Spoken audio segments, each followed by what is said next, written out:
Hey guys, we're here at the Mecca, as we always are, and I'm very glad to have with me one of my newer clients, Jay Chicago Jones, as they call him. Jay came to me a few months ago, sort of in a dilemma. He was just like, I want to change my body, change my life. I want to try to compete in a contest for the first time ever. So we agreed to take really like a full year together and prepare him for his first competition ever, which will probably be later this year. Jay also is an actor. He works on The Young and the Restless, is that correct? The regular Young and the Restless. He's been on many different things. And I don't know, how you feeling so far in the training? So far, so good. The training is going well. The diet, man, the diet, that's the hardest part. I mean, the gym is easy. It's the diet that's hard to deal with. You got to actually force down all of this food. It's actually more food than I'm used to eating, but you know, once you get past that, it's really mental for me. You know, again, he's right. I did come in and wanted to change my life, change everything about me. Thought I was coming in just to change my body, but it was actually my mind. And that was the one thing, like I just explained to him. The biggest thing for me was I found my competition, and it's me. 40 years against the new version of what I want. That's the competition, and that's what I'm going for. Right now, I feel like I'm winning. I feel like I'm winning. I'm here at the Mecca, first time ever. It's about to be some fun. What's up, bro? You doing all right? Good, good. Awesome. Good to have you with us, Jay. I'm sorry? Good to have you with us. Oh, thank you very much. Glad to be here. All right, so we're gonna do some training today. We're gonna do some back, and I'm gonna show you guys. What I want to show you today is a good superset for those guys who are entering the classic physique division, and they need those really wide backs. I'm gonna show you a great superset for widening the back, and I'll have Jay demonstrate it later. We're gonna have some fun. Awesome. Okay, guys, here at the Mecca, my buddy Jay. Already put him through a couple good back exercises. Yes, Now what I want to do is I want to show you guys that the whole classic physique thing is becoming bigger and bigger these days. One of the main components of classic physique is having an X-frame or really good V-taper. So a lot of guys come to me and they ask me for ways to build more width into their back if they're having trouble building width.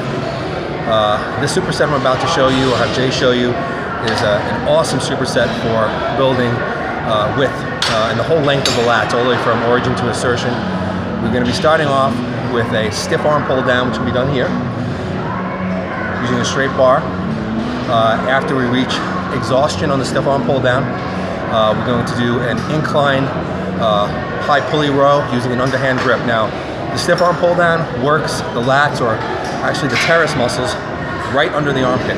So right under the armpit is where the beginning of that width is. The second movement, we're going to be pulling into the belly, about the mid stomach, with the elbows close to the body. When the elbows are close to the body, it works the belly of the lats mostly, as opposed to when the elbows are out wide, it works more of the mid back. And also when you bring the elbows down to the position we are on the stomach, you're going to be working the lower lat fibers. You cannot isolate. I don't want anybody to think you can isolate certain parts of the lat. The whole lat's going to contract, but you can exhaust certain portion of motor unit pulls or certain fibers by doing certain angles of pull. So this one is really great for working the top of the lats and the bottom of the lats. Also, it's a pre-exhaustion superset, so it's really great for pre-exhausting the lats. So in other words, doing an isolation movement, and then we're doing a movement that also involves the biceps, so we can really get to them hard. So I'll have Jay show you how to do it, and hopefully you guys can use it to build wider lats. Okay guys, Jay started the stiff arm pull down. He's keeping the arms straight, very slight bend of the elbow, but not too much. If there's too much of a bend in the elbow, it'll start involving too much tricep. I'm not sure if you can see it, but he does not have his thumb wrapped around the bar with the other fingers, which helps to keep the forearms out of the exercise and allows him to pull with the lats better. Right from the top, I taught him to contract the lats, relax the arms, relax the shoulders, and just squeeze and muscle down with the muscle that we want to work, which is the top of the lats. He's also controlling the negative to the top and getting a 1 second squeeze at the bottom. This builds tremendous width right under the armpit, so anytime that you raise your hands overhead for like a front double bicep type pose, this will really give you that width with your hands overhead, so it's a very important movement. And again, this is a pre-exhaustion. Reaches failure.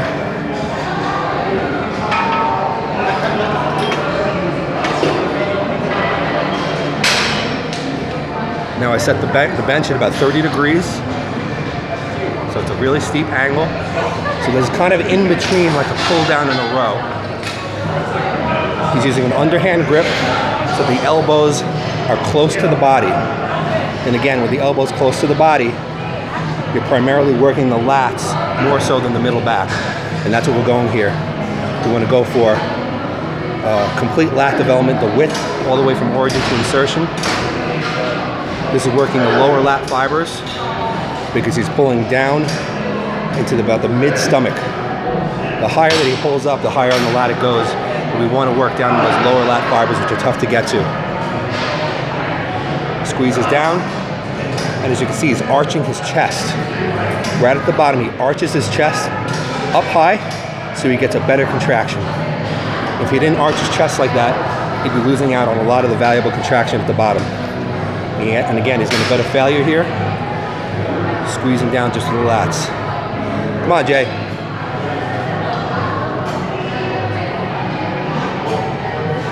That's it. Chest up, squeeze. Come on, one more. Gotta be nice and wide on stage. Come on. Squeeze, gotta go that way. That's it, it's all here. Squeeze. Come on. Squeeze. No biceps, no forearms. Let's go.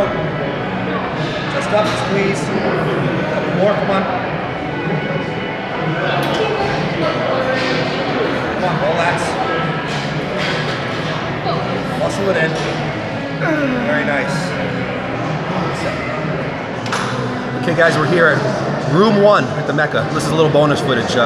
We've been doing triceps, did a couple of tricep movements. Now we're gonna do another superset. Again, this is a pre-exhaust superset. We're using a tricep extension machine. And I'm gonna be doing regular extensions first and then following that up with an interesting way to use the machine, which is almost like a close grip bench press. I'll explain more when Jay does it, but there's a really good one for your triceps. Okay guys, so here we are using the tricep extension machine. The way I'm having Jay do these today, you can see he is not seated, even though there is a seat. He's putting his feet back behind him and he's angling his body forward, so he's getting over the machine. What this does is it creates a better stretch at the top of the movement. As you can see, he's coming all the way to the top to full stretch, so that his hands are actually coming all the way back to his ears, and then he's going to full lockout on the bottom. This is a better way to use the machine than the general seated position. You get more out of it, a fuller range of motion. Another very important aspect of this movement is coming back very, very slowly.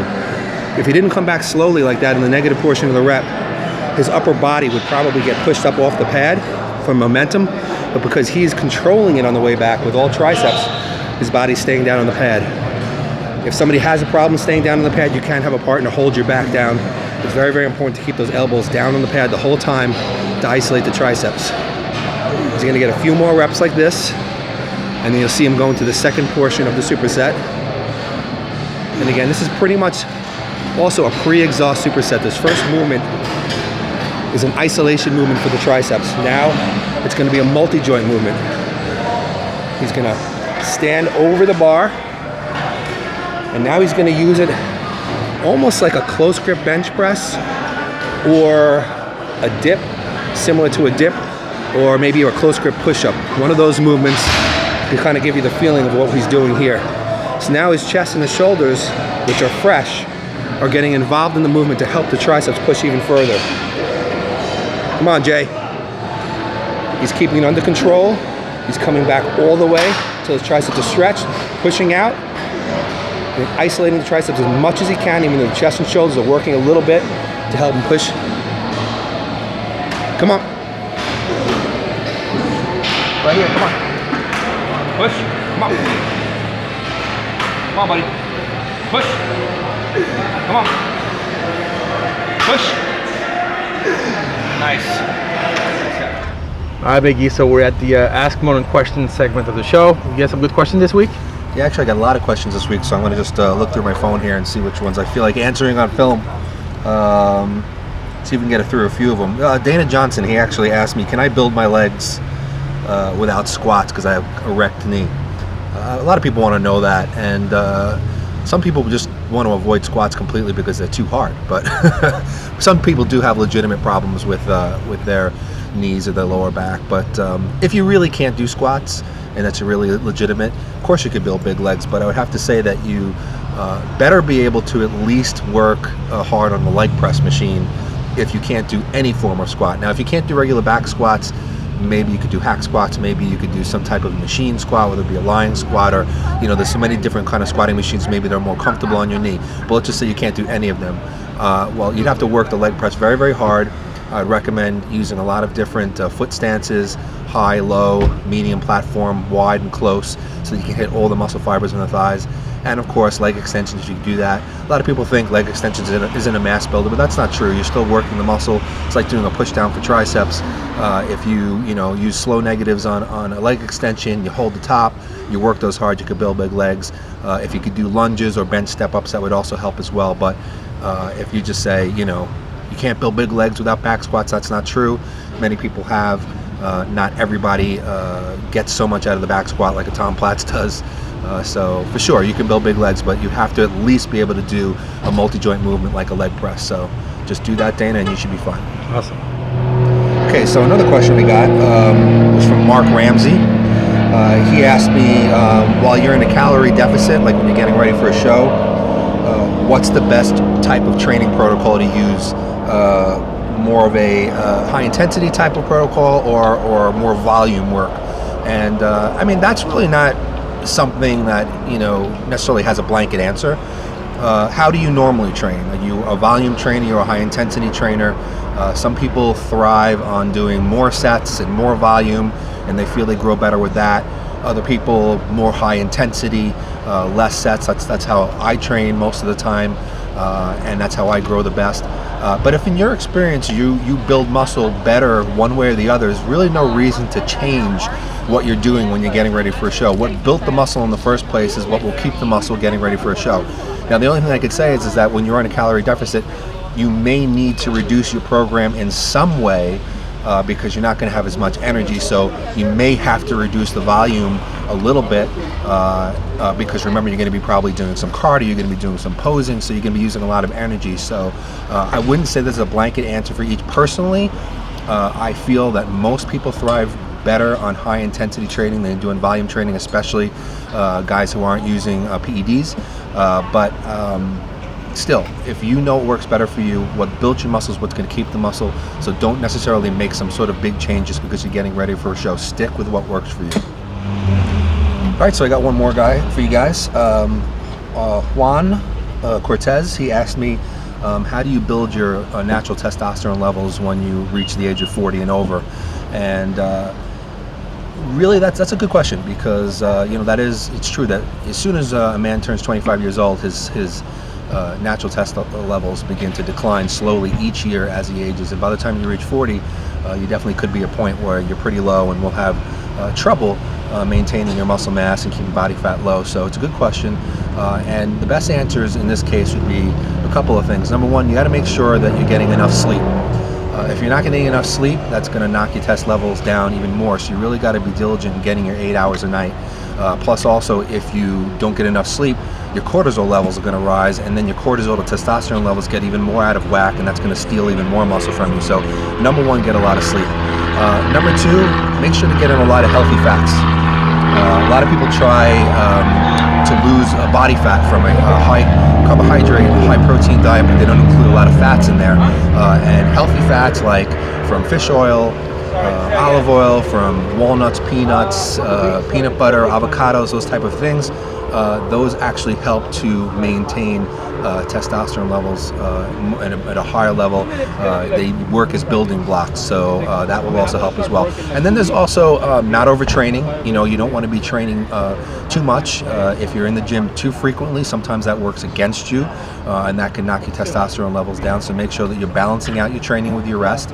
And then finally, there are some great supplements on the market. I mean, I work with Allmax Nutrition. We have a product called Testo FX, which has many natural ingredients which can help build your testosterone levels.